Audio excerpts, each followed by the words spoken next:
అందరం ఏదో ఒక రూపంలో ప్రజలకి సేవలు చేసుకుంటూ వచ్చాం. మారుతున్న కాలానికి తగ్గట్టుగా పార్టీ కూడా అడుగులు వేయాలి. ఎప్పటికప్పుడు పార్టీలో చర్చ జరగాలి. ప్రజలకు మరింత దగ్గర అవ్వాలి. ప్రణాళికలు సిద్ధం చేసి ఆ ప్రణాళిక పైన మహానాడులో చర్చించాల్సిన బాధ్యత మనందరిపైన ఉంది. పార్టీ మరొక 40 ఏళ్ల పాటు నడిపించడానికి అవసరమైన కీలక నిర్ణయాలు మనం ఈ మహానాడు వేదికగా చర్చించాలి. తెలుగువారి ఆత్మగౌరవం పార్టీ మూల సిద్ధాంతం.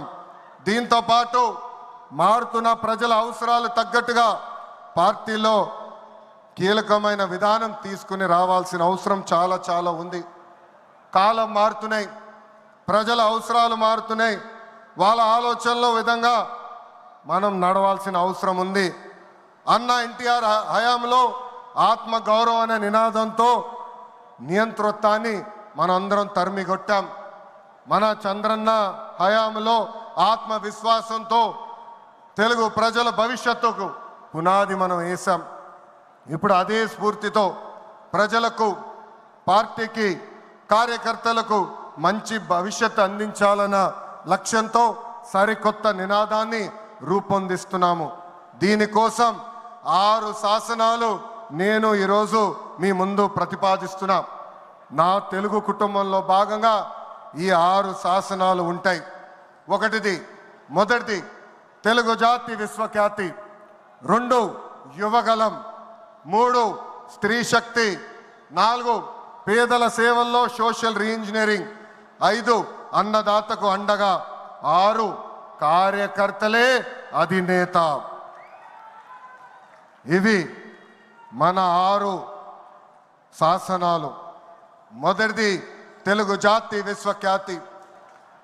నేడు దేశంలోనే తెలుగుదేశం వల్ల తెలుగు వాళ్ళకు ప్రత్యేక గౌరవం, గుర్తింపు వచ్చింది. ఆనాడు అన్నగారిని బర్తరఫ్ చేస్తే ఢిల్లీలో మెడలు వంచి తిరిగి ముఖ్యమంత్రి అయ్యారు అన్నగారు. అదే తెలుగు జాతి పౌరుషం. తెలుగు వారిని ప్రపంచంలో పెట్టింది మన చంద్రన్న. కులం, మతం, ప్రాంతం అతీతంగా అన్ని రంగాల్లో ప్రపంచంలోనే నంబర్ 1 స్థానంలో తెలుగు జాతి ఉండాలి. అన్ని రంగాల్లో మన తెలుగువారు ముందు ఉండాలి. ఇది ఎజెండాగా పెట్టుకుని మనందరం పని చేయాల్సిన అవసరం ఉంది. రెండోది యువగలం. తెలుగుదేశం పార్టీలో యువతకు పెద్ద పీట వేస్తున్నాం. వేదికమైన మీరు చూస్తే అర్థమవుతుంది. మొన్న జరిగిన ఎన్నికల్లో 164 శాసనసభ్యుల్లో 88 మంది మొదటిసారి గెలిచిన శాసనసభ్యులు ఉన్నారు. క్యాబినెట్లో కూడా తీసుకుంటే 25 మంత్రులకి ఏకంగా 17 మంది మొదటిసారి మంత్రులుగా కూడా నియమించారు గౌరవ జాతీయ అధ్యక్షులు చంద్రబాబు నాయుడు గారు. సీనియర్ని, జూనియర్ని గౌరవిస్తాం, పనిచేసే వాళ్ళని ప్రోత్సహిస్తాం.